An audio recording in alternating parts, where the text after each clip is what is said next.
مكة الخير كل الخير، حينا قطعة من أرض الحرم.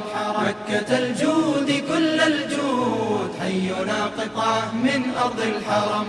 حينا قطعة من أرض الحرم. حينا قطعة من أرض الحرم. نجدد بكم التحية، ولا زالت اللقاءات مستمرة في ركن برنامج الحي المعظم في أسبوع المرور الخليجي لعام 2012.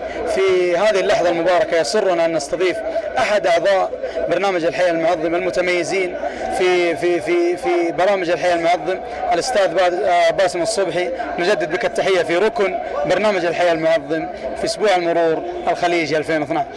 حياكم الله وأهلا وسهلا. والحقيقة سعدنا بهذا اليوم الفضيل وفي هذا المكان المبارك في مكة المكرمة في أطر بقاع الأرض، وحقيقة جهود يبذلها هذا البرنامج، نسأل الله له الجنة والقائمين عليه والأخوان، وجزاكم الله خير. طيب أستاذ باسم، لدينا سؤالين بسيطين. السؤال الأول، كيف ترى إخراج شباب مكة لأسبوع المرور الخليجي بهذا الجمال اللي حقيقة كلنا استمتعنا به في هذا اليوم في هذا المكان المبارك؟